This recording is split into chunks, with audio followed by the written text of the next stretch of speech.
नः सरस्वती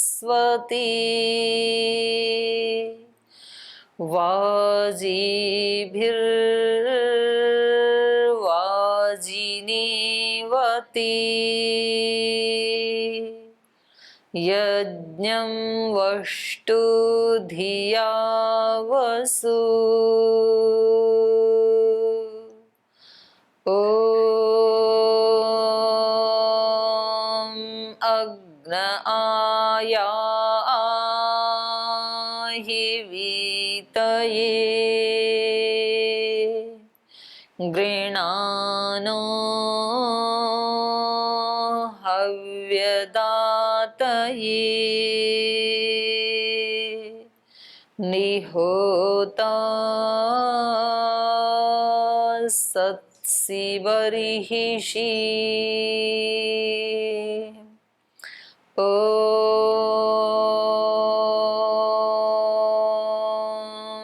शान्ति शान्ति शान्तिः।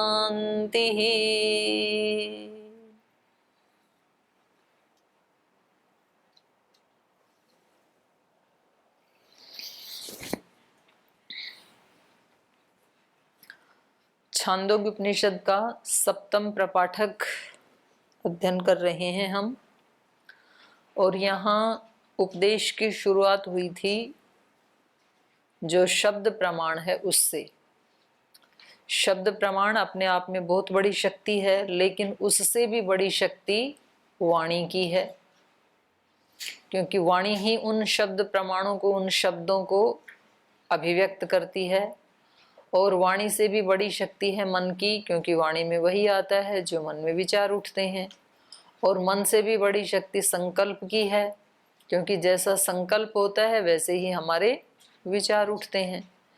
और संकल्प से भी बड़ी शक्ति किसकी है? चित्त की है, चेतना, अवेयरनेस। क्योंकि संकल्प वही उठेंगे जो हमारा जागरूकता है, चित्त है। और चित्त से भी बड़ी शक्ति ध्यान है, क्योंकि जागरूकता या चेतना, जागृति तभी बनी रहेगी जब हम ध्यान से युक्त हों।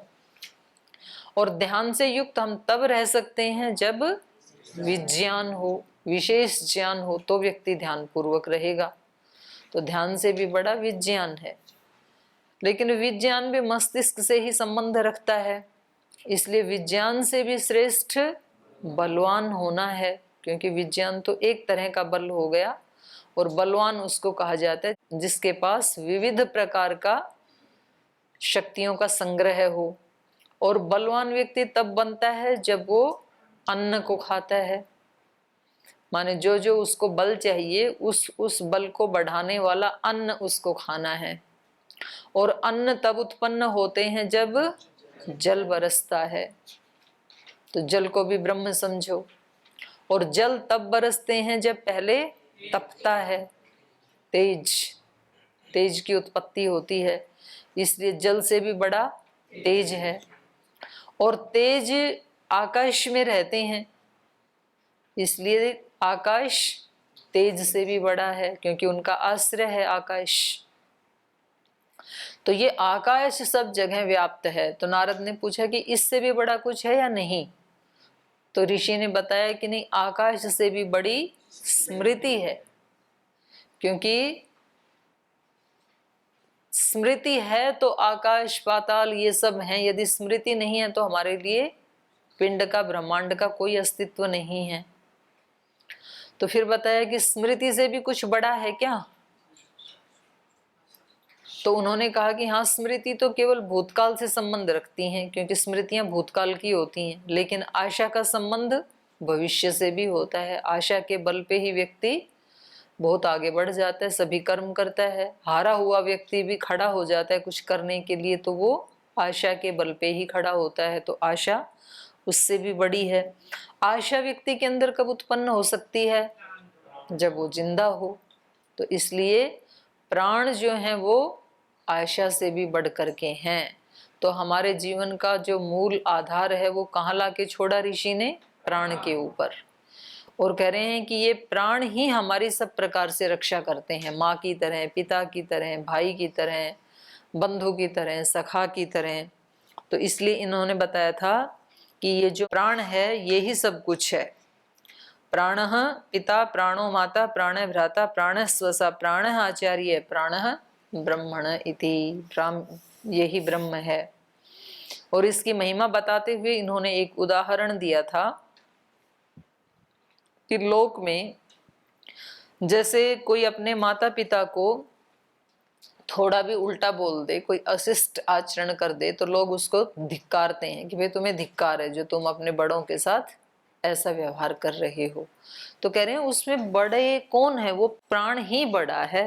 वो जब निकल जाता है तो उन्हीं माता पिता को उठा करके संतानें जला देती हैं। तब उनको कोई भी नहीं कहता है कि तुम मातृहा हो, पितृहा। हा मतलब हत्या करने वाला, मारने वाला। मातृहा, पितृहा, स्वश्रीहा ऐसे कोई नहीं कहता है। तो यही हम पढ़ रहे थे उस दिन। स यदि पितरम व मातरम व भ्रातरम व स्वसारम व आचार्यम व ब्राह्मणम व किंचित भृशमपि प्रत्याह धिक्त्वास्तु इति एव एनम आहु। पितृहा वै त्वमसि, मातृहा वै त्वमसि, भ्रातृहा वै त्वमसि, स्वश्रीहा वै त्वमसि, आचार्यहा वै त्वमसि और ब्राह्मणहा वै त्वमसि। तो ब्रह्म का हत्यारा है, तो गुरु का हत्यारा है, क्योंकि तूने अपने गुरु को उल्टा बोल दिया। यहाँ इन्होंने कहा किंचित भृशम अपि प्रत्याह, थोड़ा सा भी उल्टा बोल दे माता पिता को, गुरुजनों को, भाई बहनों को, तो उसको क्या कहा शास्त्र में, उनकी हत्या करने जैसे कहा है। कोई बड़ा भाई है, बड़ा भाई तो पिता के बराबर होता है, बड़ी बहन है तो माँ के बराबर होती है, और माता पिता तो हैं ही माता पिता, गुरुजन तो गुरुजन हैं ही। तो व्यवहार में यदि इनको कोई थोड़ा, और यहाँ तक कि महाभारत में तो ऐसे भी आया है कि यदि आप अपने से बड़ों के सामने उनका नाम लेते हैं या उनको तू कह करके बोलते हैं तो ये उनकी हत्या करने के समान है। तो कभी कभी अनजाने में तो कर देते हैं लोग, उनको पता नहीं है, क्योंकि उन्होंने बेचारों ने ना तो उपनिषद पढ़ी ना महाभारत पढ़ा। तो वो संबोधन ऐसे कर देते हैं मंच पे खड़े होके, परम पूज्य श्रद्धेय वंदनीय, और फिर स्वामी जी का नाम ले देते हैं। श्रद्धेय वंदनीय भी बोल दिया और फिर काम कर दिया। तो वो इंटेंशनली ऐसा नहीं करते, उनको पता नहीं है कि नाम नहीं लिया जाता है। जब अपने बड़े होते हैं ना तो ऐसे ही बोला जाता है। तो इसलिए आपके लिए भी ये ट्रेनिंग है। जब मंच पे श्रद्धेय स्वामी जी महाराज हैं या आचार्य जी हैं तो उनका नाम नहीं लिया जाता है। परम पूज्य श्रद्धेय स्वामी जी महाराज, पूज्य आचार्य श्री जी, पूज्य गुरु जी, ऐसे ही बोला जाता है। तो एक तरफ तो इतनी श्रेष्ठ मर्यादा कि उनका नाम भी नहीं लेना हमें उनके सामने, और एक तरफ जब उस शरीर से प्राण निकल जाए तो उनको उठा करके जला ही देते हैं। तो उस समय कोई नहीं कहेगा कि आपने तो बड़ा गलत काम किया, इतनी बुरी तरह उठा के आग में डाल दिया अपने माता पिता को। लेकिन जब तक उनके अंदर प्राण है तब तक उनको सब धिक्कारते हैं। तो ये कह रहे हैं ये प्राण की ही पूजा है। तो चलूं आगे, चलूं? किसी का कोई प्रश्न तो नहीं है इसमें? वो दीदी जी, वो जैसे आपने बताया कि व्यक्ति कोई भी कर्म आशा के कारण ही करता है, आशा से ही वो किसी भी कर्म को करने में प्रवृत्त होता है। और गीता का उपदेश यही कहता है कि हम किसी फल की आशा से कर्म ना करें, कर्तव्य समझ के कर्म करें। और इसी में एक सवाल ये भी आता है कि कोई व्यक्ति है, उस हमको यही सिखाया जाता है सब चीज़ों में आसक्ति छोड़ दो, फल में आशा छोड़ दो, रस लेना छोड़ दो। मतलब इसका मतलब यही हुआ कि हम संसार के रसों को न भोगे, तो इस प्रकार तो हम दृढ़ता की तरफ बढ़ते जाते हैं। हाँ, ठीक बात। तो तो आपने दो प्रश्न पूछे हैं। पहला तो आपने पूछा कि वहां तो कहा है कि फल की इच्छा मत करो, और यहाँ तो कह रहे हैं आशा को ब्रह्म समझ करके उसकी उपासना करो। तो आशा और आसक्ति इन दोनों में अंतर होता है। वहां जो मनाई की है वो मनाई किस लिए की है? आसक्ति के लिए, फल के लिए मनाई नहीं है। कर्म के लिए भी मनाही नहीं करते हैं भगवान कृष्ण, कर्म फल के लिए भी मनाही नहीं करते हैं, कर्म फल के प्रति आसक्ति की मनाही करते हैं। जो हमारा एक आग्रह बन जाता है ना कि इतना किया है तो इतना मिलना ही चाहिए मुझे, और नहीं मिलेगा तो मैं दुखी हो जाऊंगा, फिर वो हमारे लिए हानिकारक है। तो फल की आशा तो होती ही है। कोई भी ऐसा किसान कोई बुद्धू थोड़ी है कि जो इतने अच्छे हाइब्रिड के बीज बो रहा है, उसकी नलाई गुड़ाई कर रहा है, खेत में इतना पुरुषार्थ कर रहा है, तो फसल आएगी ये आशा तो है ही उसको। लेकिन ये आशा या ये विचार, ये समझ रखना बुरा नहीं है, ये तो होना ही चाहिए, तभी तो हम वैसा वैसा काम करेंगे। नहीं तो कोई कुछ भी करेगा, फिर हम अच्छे काम ही क्यों करेंगे? जब हमें ये भी समझ नहीं है कि इसका क्या परिणाम आएगा, तो फिर हम अष्टांग योग का पालन थोड़ी करेंगे, अहिंसा सत्यस्तेय ब्रह्मचर्य का पालन थोड़ी करेंगे। फिर तो जो मन में आए सो करो। तो वहां कर्म की भी मनाही नहीं है, कर्म के फल की भी मनाही नहीं है। पता ही होता है कर्म करने वाले को कि इसका क्या परिणाम आने वाला है, तभी तो कर्म कर पाएगा वो, और तभी वो बुरे से हट पाएगा और अच्छे वाले में लग पाएगा। लेकिन उस फल के प्रति आसक्ति जो है वो फिर हमें परेशान कर देती है कि मैंने इतने मंत्रों का जाप किया तो अब मुझे इतना फल मिलना चाहिए। वो आपके कथनानुसार या आपके सोचने के अनुसार नहीं मिलने वाला है, वो भगवान की व्यवस्था से मिलने वाला है। तो आपको बस इतना ही विश्वास रखना है एक भगवान के ऊपर कि ईश्वर का जो स्वरूप है वो न्यायकारी है, और वो कभी भी अपने बच्चों के साथ अन्याय नहीं कर सकता है। इसलिए जी तोड़ मेहनत करके जो भी परिणाम भगवान दे मुझे, उसमें मैं राजी हूं। तो फिर व्यक्ति को कष्ट नहीं होगा। और अपने दिमाग से सोचेगा तो, क्योंकि अपना दिमाग अभी सारी चीजों को नहीं जानता है, थोड़ा जानता है, तो उसके अकॉर्डिंग हम कह देते हैं कि ये तो भगवान ने बड़ा मेरे साथ अन्याय किया। न्याय को ही अन्याय कह देते हैं। आपने मेहनत की नहीं थी, और की थी तो इतनी की थी कि जो आपकी शक्ति है उससे कम की थी आपने, पूरी पूरी शक्ति नहीं लगाई थी आपने। तो फिर भगवान ने आपको टॉप के ऊपर नहीं रखा एग्जाम का जब रिजल्ट आया तो आप कहते हो कि ये तो जो पेपर चेक करने वाले हैं उन्होंने अन्याय किया है, ये तो भगवान ने अन्याय किया। अन्याय नहीं किया, न्याय किया है। भगवान ये बताना चाह रहे हैं कि अगली बार और ज्यादा पुरुषार्थ करना, क्योंकि आपके पास बुद्धि तो अच्छी थी लेकिन आपने पुरुषार्थ पूरा नहीं किया था। लेकिन जो दूसरा स्टूडेंट है उसके पास बुद्धि तो सामान्य थी लेकिन उसने तपस्या जी तोड़ की थी, तो उसके ज्यादा आने ही चाहिए, क्यों नहीं आने चाहिए? तो हम कह देते ना जी मेरा माइंड ज्यादा शार्प था और नंबर उसके ज्यादा आ गई, तो कहीं ना कहीं कोई अन्याय हुआ है। कोई अन्याय नहीं हुआ है। प्राय ऐसे होता ही है, खरगोश हार जाता है, कछुआ जीत जाता है। अब खरगोश वहां पर मुकदमा करे, मेरी गति ज्यादा है, इसको कैसे प्राइज मिल सकता है कछुआ को? तो भाई क्योंकि तू बैठ गया था रास्ते में, तूने पूरा पुरुषार्थ किया नहीं ना। और कछुआ की भले ही चाल तो धीमी है लेकिन वो चलता ही रहा था, इसलिए वो जीत गया। तो कोई अन्याय नहीं हुआ, न्याय ही हुआ है। तो वहां जो बात कही है उसका और इस बात का कोई विरोध नहीं है, क्योंकि आशा के बल पे ही तो व्यक्ति, नहीं तो व्यक्ति यूं सोचे कि भाई, और वहां भी कहा ये बात, तो श्लोक में भगवान कृष्ण ने वहां भी कहा अपि चेत सुदुराचारो भजते माम अनन्य भाग। चाहे कोई कितना भी दुराचारी हो, लेकिन इस समय जो अनन्य भक्ति कर रहा है मेरी, अब उसने सब छोड़ दिए हैं गलत काम, साधु रेव स मंतव्य, उसको साधु ही मानना चाहिए। तो वहां पर साधु बना नहीं है अभी, माना किसको जाता है? जो अभी बना नहीं है उसी को तो माना जाता है। अगर साधु हो ही गया तो फिर मानना क्या है, वो तो हो ही गया। तो हम कहते हैं कि भाई इसको ना, ये जो बच्चा है इसको आप पास हुआ ही मान लो, इसका मतलब पास अभी हुआ नहीं है, तो वो साधु अभी बना नहीं है। अभी उसने अपने दुराचार को छोड़ करके, बुरे आदतों को, बुरे स्वभाव को, बुरे कार्यों को छोड़ के अच्छे मार्ग में चलना शुरू किया है।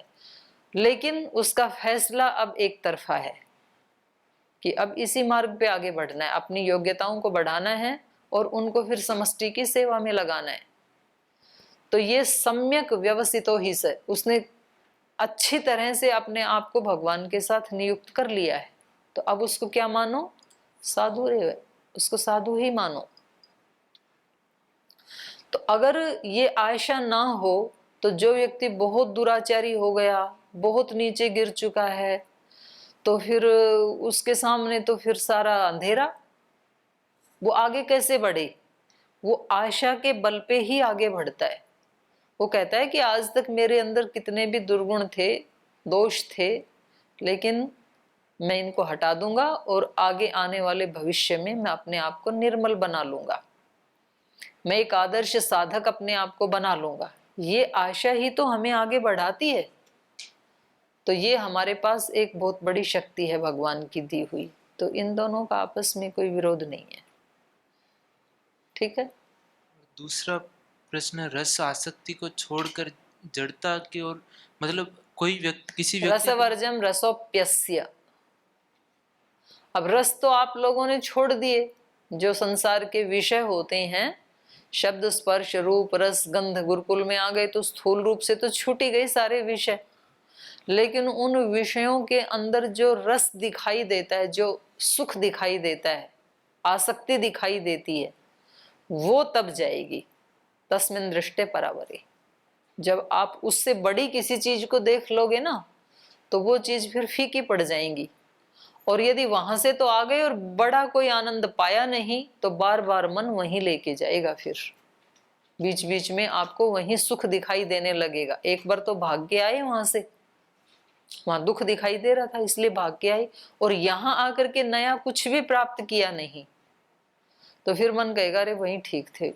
तो फिर यहाँ से तो कई भाग जाते हैं, कई तो भाग गए वापस, फिर वहां जाके फिर उनको कष्ट होता है, तो फिर वो फिर अगली बार आते हैं, फिर अगली बार उनको यहाँ लिया नहीं जाता है। बोले भाई तेरा कोई भरोसा नहीं है, तो 2 महीने के बाद तेरे को फिर वहीं सुख दिखाई देगा, तू फिर भागेगा। तो ऐसे ही होता है इंसान के साथ। रसवर्जम, विषयों को छोड़ना, और रसोप्यस्य, उसका रस भी, आसक्ति भी, वो भी छूट जाती है जब वो उस परम को देख लेता है। सीढ़ियां चढ़ रहे हो तो अगली सीढ़ी पे यदि पैर टिक गया तो पिछली अपने आप ही छूट जाएगी। छोड़ना थोड़ी, कोई जोर थोड़ी पड़ता है उसमें। और ऊपर वाली पे तो पैर टिका नहीं और नीचे वाली को वैसे छोड़ दिया आपने, फिर आपका क्या हाल बनेगा? गिर जाओगे फिर तो।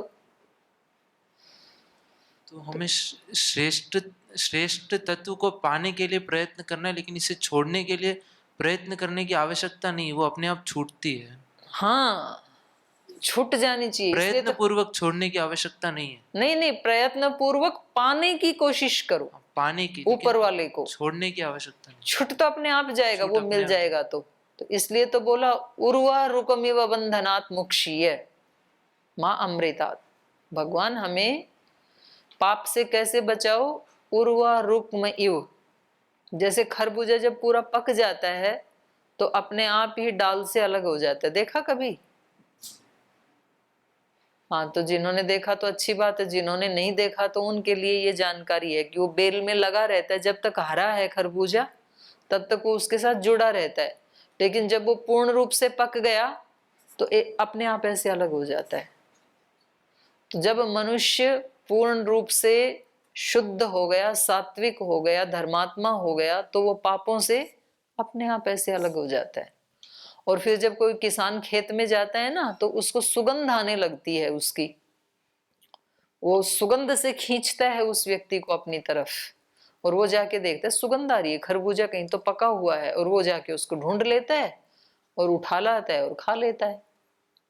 तो ऐसे ही भगवान भी ढूंढते रहते हैं कि इस आत्मा ने अपने सारे दोषों को नष्ट कर लिया है, तो वो पापों से ऐसे ही छूट जाता है, और फिर वो किसी गुरु की, किसी योगी की पकड़ में आ जाता है, भगवान की पकड़ में आ जाता है, उसको फिर उठा लिया जाता है वहां से।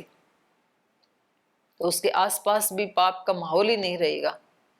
तो सहज छूटती हैं चीजें तब ही व्यक्ति उनके प्रति आसक्ति से बच पाता है। तो अभी तो आपने पढ़ना शुरू किया ना, अभी तो पढ़ोगे तो सारी चीजें स्पष्ट हो जाएंगी। शेनवत सुख दुखी त्याग वियोगाभ्याम, ये सांख्य दर्शन का सूत्र है। शेन कहते हैं बाज को, और कहीं से मांस का टुकड़ा उठा के भाग रहा था और सारे पक्षी कह रहे थे कि हमारा भी तो हिस्सा है इसमें, हमें भी दो। तो सारे पक्षी उसके पीछे उड़ उड़ के उसके ऊपर अपने मुंह से प्रहार कर रहे थे, चोंच से प्रहार कर रहे थे, और वो छोड़ना नहीं चाहता है। वो कहता है मैं उठा के लाया हूं, मैं नहीं दूंगा। तो जितना मांस का सुख था उससे ज्यादा उसको चोटें लग के दुख मिल गया उसको, और फिर हार करके उसने अपने मुख से उसको छोड़ दिया, मांस के टुकड़े को। छोड़ते पक्षी उधर चले गए। हम किसी चीज का त्याग करते हैं, उसने जैसे ही शेन ने त्याग कर दिया मांस का, तो दुखों से बच गया। और जब तक उसको ये लग रहा था कि मांस का मेरे से वियोग नहीं होना चाहिए, नहीं छोड़ना चाहता हूं, तब तक वो दुखी हो रहा था। तो हमारे से एक तो चीजों का वियोग हो जाता है, एक तो चीजों का त्याग होता है, दोनों अलग अलग चीजें हैं। आपका संसार से वियोग हो गया, माता पिता से वियोग हो गया, मित्रों से वियोग हो गया, ये आपको दुख देगा। और आपने उनका त्याग कर दिया तब ये सुख देगा। वियोग में दुख होता है, त्याग में सुख होता है। और उनका त्याग होगा कब? जब उनसे भी ज्यादा प्रीति करने वाले कोई मिल जाएं, तो फिर उनको छोड़ना थोड़ी पड़ता है, छूट जाते हैं।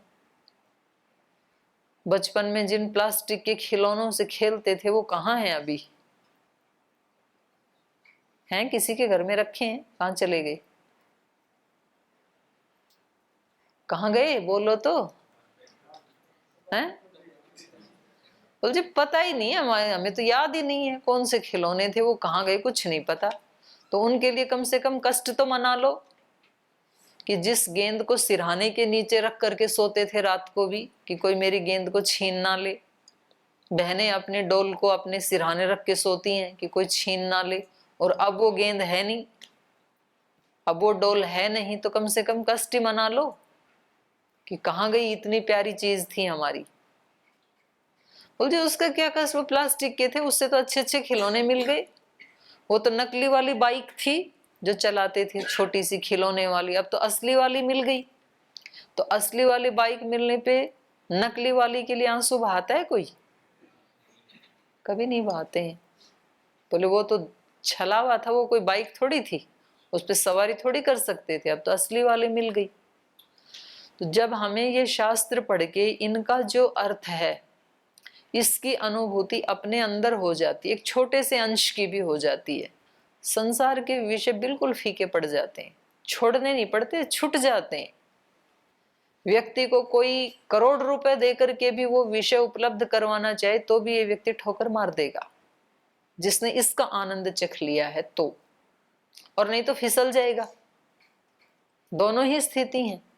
अगर आगे वाला नहीं मिला तो निश्चित रूप से, इसलिए कई बार देखा कि जो गुरुकुल में रहने वाले जो ब्रह्मचारी हैं या जो ब्रह्मचारिणी हैं, उनको जब घर भेजते हैं ना, तो वो उन लोगों से भी ज्यादा फैशन करते हैं जो घरों में रहने वाले हैं। वो उन लोगों से भी ज्यादा पानी पूरी, पिज्जा, बर्गर सब गंदगी खाते हैं, क्योंकि उन्होंने उसके बुराई को सोच करके और सात्विक आहार की सच्चाई को समझ करके वो खाना नहीं खाया था, बल्कि उनको बता दिया कि भाई गुरुकुल में ये चीजें नहीं मिलेंगी।